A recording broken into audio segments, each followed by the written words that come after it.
lagi ada di Museum Hos Cokroaminoto.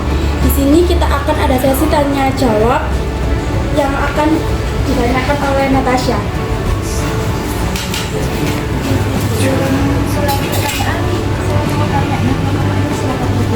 Halo, aku Zelda. Di sini aku sebagai mahasiswa magang yang ada di Hos Cokro. Pertanyaannya, yang pertama, bagaimana latar belakang didirikannya Museum Cokroaminoto?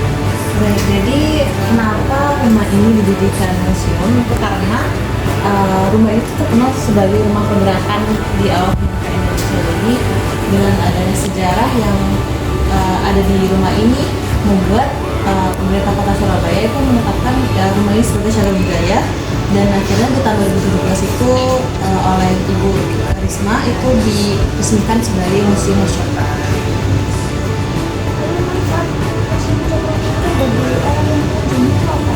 Oke, jadi tentunya kalau museum itu kan tempatnya sejarah, koleksi sejarah ya.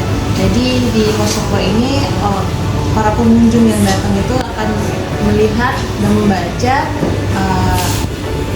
mulai dari biografi awal Pak Cokro, lalu dari setelah dia sekolah hingga hubungan dia dengan Serikat Islam, dan bagaimana hubungan juga dengan anak-anak kos yang ada di rumah ini.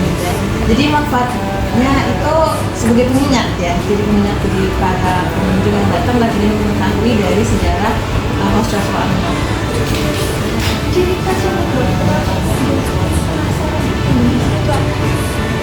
Menurut saya itu pasti sejarah Pak Cokroaminoto sendiri ya.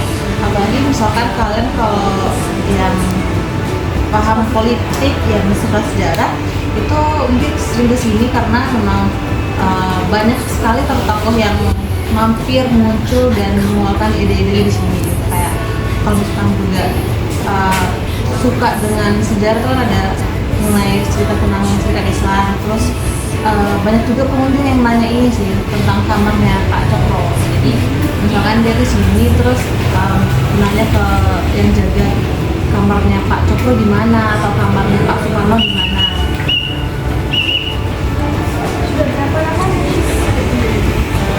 Museum ini diresmikan tuh tahun 2017, berarti sampai sekarang sudah kurang lebih 7 tahun.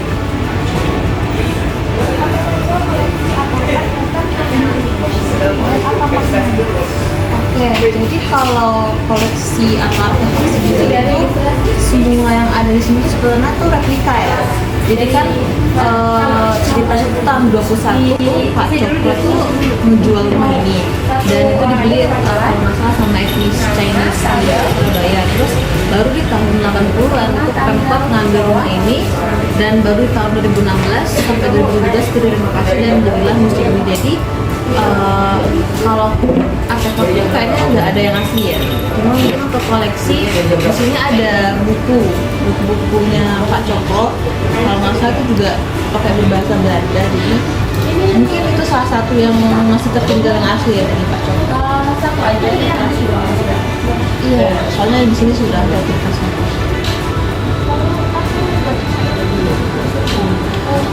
Kenapa bersejarah? Karena Pak Cokroaminoto itu tersebut. Jadi Pak Cokro kan dikenal sebagai gurunya dari para pemimpin ya, dan di sini tuh juga dikenal sebagai rumah pergerakan. Jadi orang-orang yang di sini itu mereka berdiskusi mengenai ideologi dan kesamaan mereka mengenai perpolitikan di Indonesia. Apalagi di awal kemerdekaan Indonesia tuh Pak Cokro tuh termasuk orang yang berpengaruh karena ideologi dan nasionalisme.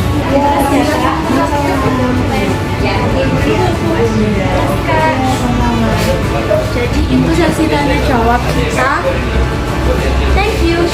Oke guys, sekian video dan wawancara kita di Museum Hos Cokroaminoto.